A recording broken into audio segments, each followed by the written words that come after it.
Hello everyone and welcome to the channel. I'm Emmanuel, I'm an airline pilot and a PMDG 777 beta tester. Welcome to our landing tutorial. If you're interested in a written version with a lot more details, have a look at my ultimate 777 guide ebook. More on that in the video description below. And now let's get right into it. A good landing starts long before the actual touchdown. A good landing starts with a stabilized approach. But what exactly is a stabilized approach?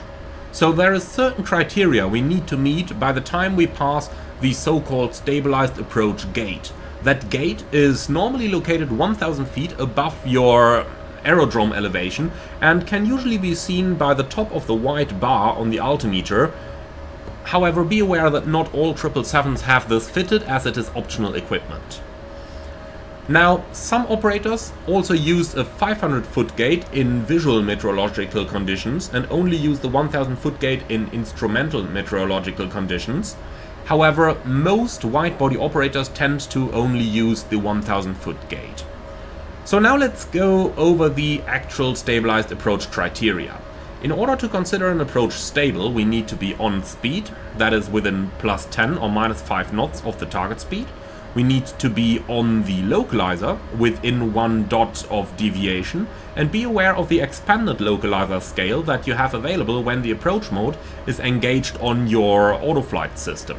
Now, the expanded scale can be recognized through the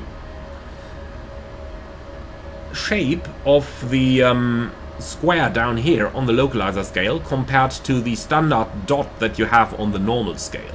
So take this into consideration. You need to be within 1 dot on the glide slope, your thrust needs to be at a reasonable level, and the aircraft has to be in landing configuration with the landing checklist completed. So for the 777, that's speed brakes armed, gear down, flaps 30. Or flaps 25 if 25 is the final landing flap setting. Now that we understand how the approach can be recognized as stable, let's have a look at how we can keep it stable on the actual approach itself. The key to a stabilized approach and to maintaining a stabilized approach is to make only small inputs wherever possible. So have a look at what we see right now on the primary flight display and remember that data. So when we are on speed, we have approximately 2 to 2.5 degrees pitch and a descent rate that is somewhere in the region of around 800 feet a minute. Now, also remember your thrust, but that can slightly deviate, of course, due to the large range of landing weights on this aircraft. So right now we have around 59% N1. If it is 61% or 57%, that does not make a greater difference. Just remember the standard value you have and use those data as a basis for flying your approach. Once you disconnect the autopilot and take over for a manual approach, you want to do very small corrections only. If the glide slope starts deviating from your exact marker, then only correct by pitching up a degree or pitching down by just 1 degree. And normally that is going to be enough to catch the glide slope again. Only if you see the glide slope deviating further, correct a little bit stronger. In general, you want to do very small corrections, and once you are back on the glide, simply resume the original pitch angle you had before. So that's about 2 to 2.5 degrees. Don't try to chase the needle, and most importantly, don't rely on the vertical speed indication. That is just not precise enough to fly the aircraft precisely. Much rather, simply rely on the aircraft's pitch attitude. Likewise, if the speed starts deviating, for example due to gusts, only slightly adjust your thrust by a couple percent, like 2, 3, 4%, depending on how large the deviation is. You normally don't need more than this in order to correct yourself back on speed. If you're using larger inputs, and that goes for any axis that's in pitch, in roll, or in thrust, if you're using large inputs, you are very likely to destabilize the approach. Now, Boeing recommends to keep the auto throttle engaged at any time. So even when you're flying manually, Boeing recommends to have auto throttle on. However, it is a recommendation, it is not a requirement. That means that you are free to turn auto thrust off if you want to. Now, different airlines have different regulations in these regards, So some operators may require auto throttle to be on, while others may require it to be off, while again others give the pilot the choice. Whatever you choose though, be sure that you maintain your approach speed precisely in order for the approach to stay stabilized. The 777 is an airplane that is especially prone to getting out of pitch control when the speed starts running away, so be sure to keep that speed precise and keep the airplane in trim at that speed. Now that we know how to fly the approach, let's have a look at how to conduct the actual flare and touchdown. Probably the part that most of you have been waiting for the most in this video, right? So, the actual flare and touchdown start at approximately 200 feet. Now, Boeing recommends that the pilot flying should consider disengaging the autopilot and disconnecting the auto throttle if desired approximately 1 to 2 nautical miles before the threshold, or approximately 300 to 600 feet above field elevation, so that you have a little bit of time to get into flying the aircraft and assume positive control of the aircraft. By the time that you pass over the threshold of the runway, shift your visual sighting point to the very end of the runway and rely on the radio altimeter to count you down. At 30 feet, start the flare by pitching up approximately 2 to 3 degrees. Fly the airplane all the way down onto the runway and do not prolong the flare in an attempt to make it a smooth landing. It is required that you simply fly the airplane all the way right down onto the runway. Once you touch down, engage reverse. Be sure that the speed brakes extend, which you can in the simulator just do by listening to the voice of the speed brake lever coming up. That is a very distinct, recognizable voice that you hear. And let the auto brake do its job, especially at higher speeds. Manually, you will normally always wear the brakes down unnecessarily. The auto brake is normally doing a better job. Only disengage the auto brake when you approach your runway exit. Now, exiting the runway is normally done at speeds of about 55 knots and less when you're vacating on a rapid exit taxiway, and 10 knots or less when you're vacating on a normal taxiway that's angled at an angle of like 90 degrees to the runway. So be sure to use a sensible speed there. The good thing about flying a heavy aircraft is that you don't need to worry about someone else being right behind you on the approach because of the increased separation that ATC needs to apply behind you. So you got all the time in the world to vacate that runway. Alright, let's summarize. We start the approach stabilized. If a deviation occurs, only make very small correction, bank only a couple degrees, pitch only 1 degree, only more if really needed. Adjust the thrust only slightly if manual thrust is used, or use auto thrust to do those adjustments.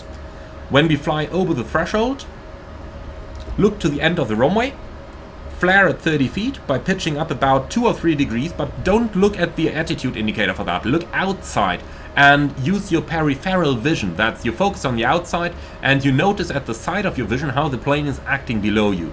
Use that to pitch it up 2 or 3 degrees and positively fly it down onto the runway. Don't try to hold it off. If you hold the airplane off, the 777 has a huge tendency to flare. So that really eats up runway and you don't want to do that. The plane really tends to float in ground effect. Once touched down, apply reverse as needed. Verify that the speed brakes have extended by listening to the voice of it extending. And at about 70 to 80 knots, reduce thrust to reverse idle, reaching normal taxi speed, disengage the reverser, and vacate the runway using normal taxi speeds. Alright, so that was a lot of theory. Let's go ahead and put that into practice. Disabling the active pause. The aircraft is stable, so let's disconnect the automatics. And now have a look at my control column down here. Basically, I make small inputs in order to ensure the airplane stays within the flight director. But apart from that, I try to move the control column as little as possible. That is not to say I try not to move it at all. So you can see only very slight corrections that I apply on the control column. Alright, and now let's look outside and go ahead and land that airplane. So the closer you get to the runway, the more you look outside and the less you look inside. As long as the runway remains in the same spot in your window, you are normally right on path. Nonetheless, look inside occasionally to verify your flight instruments and only make small inputs as needed.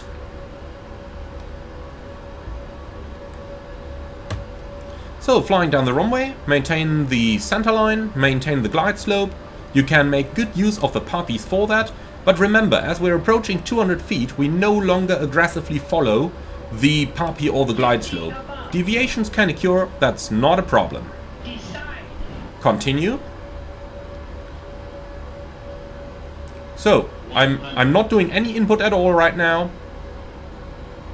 50, Look to the end of the runway, 30, 20, flare, 10. and just fly it down. Don't hold it off, and we're down. Okay, you heard the sound of the spoilers coming out. You can see the reversers being active in idle reverse. The airplane is decelerating, and from here on we simply maintain the runway centerline, and when our exit approaches we can go ahead and go for manual braking to vacate the runway. Don't force the aircraft off the runway. If it's needed, just miss the exit and go for the next one. Disengage the auto brake as needed, and verify disengagement through the auto brake message on the ICAS. Next up, we simply let the airplane roll to its next possible exit, and don't force the airplane off the runway. That does not work. Alright, manual braking. This is a 90-degree exit, so of course we have to reduce our speed down towards 10 knots in order to vacate the runway. You've got ample time available. The next approaching aircraft has to be at least 5 nautical miles behind you, since you're a heavy aircraft. Vacate the runway, and very important, be sure that the entire airplane gets beyond the runway. You've got a very long aircraft, and you need to have the entire airplane behind this line over here. Not just the cockpit, but the entire plane. I cannot overemphasize how important that part is. Otherwise, you have not vacated the runway. On some airports, it might be needed that you taxi all the way straight off the runway. So, normal taxi speed, reversers are deactivated since stopping is now assured. And now we can vacate the runway completely, and I'm simply going to turn the aircraft onto taxiway Bravo right in front of us. And if we have a look outside, you can see that only now we have actually vacated the runway completely. So let's vacate and turn onto Bravo, and when that is done we are going to stop the aircraft over there, and that is going to conclude this tutorial. I would already like to thank you very much for watching, hope that you learned something today. Give me your feedback in the comments below the video, and again, if you're interested in a written version with even more tips and tricks for achieving a smooth and good landing, be sure to check out my Ultimate 777 guide. More on that in the video description below. Thank you very much for watching. As always, if you're up for more, don't forget to like, comment and subscribe. And if you really like what I'm doing, I would appreciate a small donation through the Buy Me a Coffee link in the video description below. Thank you for watching, and see you all again on the next one.